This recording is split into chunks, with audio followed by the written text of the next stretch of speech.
네, 이렇게 해서 해외 전반적인 분위기 함께 살펴봤습니다. 이제 국내 시장으로 눈을 좀 돌려보도록 할 텐데 현재 코스닥이 600선 넘어섰습니다. 602선을 가리키고 있습니다.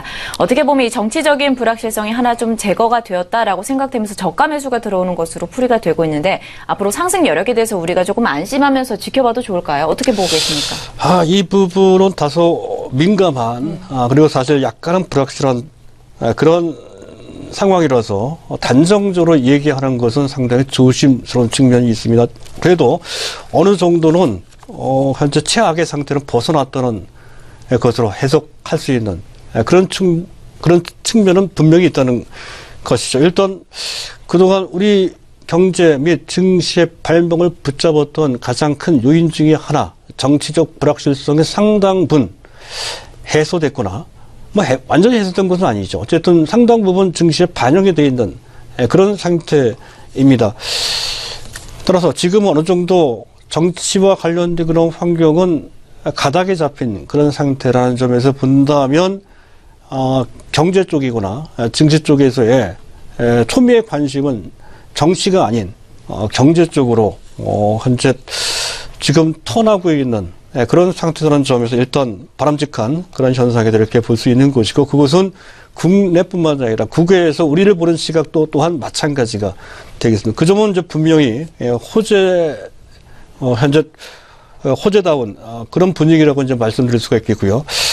중요한 것은 미국의 금리 문제인데요. 금리 인상 문제, 유럽의 정치 상황 문제, 물론 유럽의 정치 문제는 상당한 고비를 몇 번씩 넘겨왔기 때문에 향후 전개될 유럽의 전국 혼란과 관련된 걱정은 당장 크게 지금 시장을 위협하는 상황은 아닙니다. 하지만 현재 그 부분 잠재 위험으로 항상 깔려 있다는 것에 대해서는 역시 마찬가지로 경계해야 되고요. 항상 조심을 해야 됩니다. 많이 올라가 있는 상태이기 때문에. 그리고 또 미국의 금리 인상 문제도 마찬가지입니다. 원래는 이게 악재입니다. 하지만 트럼프라는 존재 때문에 가려져 있어서 오히려 악재가 호재로 둔갑되는 마술 같은 그런 상황에 전개되고 있다는 것이죠. 너무 좋은 쪽으로만 해석돼서는 안 됩니다. 바로 그것 때문에 너무 좋은 쪽으로 해석되다 보니까 고평가 종목들을 고점에서 잡는 우를 범할 수 있었던 것이죠. 그래서 경계를 해야 고점에서 잡는 우를 우리가 피할 수가 있습니다. 자, 그런 점을 감안한다면 이 부분은 지금 당장 큰 문제는 되지 않는다 하더라도 그것이 현재 잠재 위험으로서 시장을 언제든지 어떤 형태로 위협할 수 있다라고 하는 그러한 경계를 항상 해야 된다는 건데요. 그렇다 치더라도 전반적인 우리 시장에 대한 우리 시장에 참가하고 있는 전문가들의 보편적인 시각, 그들의 전망은 이런 것 같습니다. 일단 연말까지 종합지수는 큰 탈 없이 1950 내지 2100 코스피 기준으로 봤을 때 그런 정도 수준에서 움직일 것이다 이렇게 전망을 하고 있다는 것이고요. 그리고 내년 상반기는 1950 내지 2200포인트까지 보는 그런 시각이고요. 그리고 내년 하반기도 또한 좋게 보는 기류가 좀 강한 편입니다.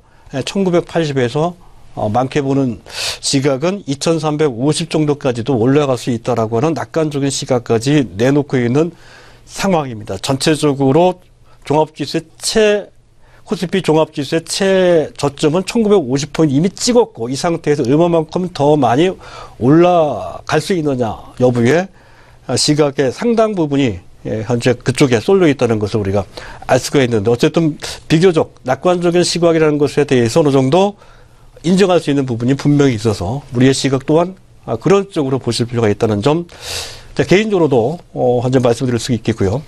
일단 판도상 우리가 체크를 해봐야 될 몇 가지 포인트가 있습니다. 일단 이런 장세 하에서는 시장의 판도상으로 봤을 때 큰 전환이 있었죠. 그동안 잘 올라갔던 코스피의 대형주, 삼성전자라든가 또는 화학주나 철강주들이 약간씩 있는 듯한 분위기가 나오고, 그리고 지난 주말부터 오늘까지 그동안 올라가지 못했던 그런 종목들이 부각되는 수순이 나오죠. 그 점은 미국도 비슷합니다.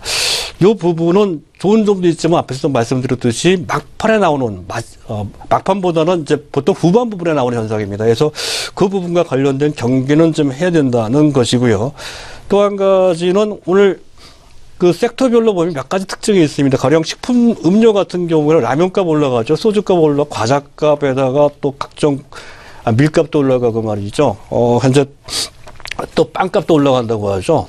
또 현재 달걀값도 올라간다고 그러고요. 그래서 전반적으로 이렇게 제반 현재 원재료 가격이 올라가면 전반적으로 수익성이 개선이 됩니다. 그와 관련된 모멘텀이 좀 있다는 관점에서 일단 단기적으로 보실 필요가 있겠고요.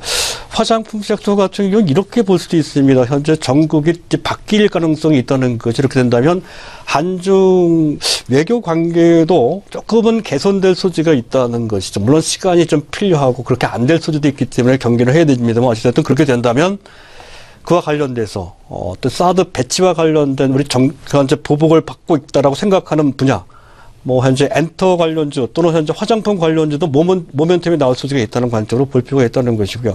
제약바이오는 오히려 창조 경제 육성 대상 산업이었었죠.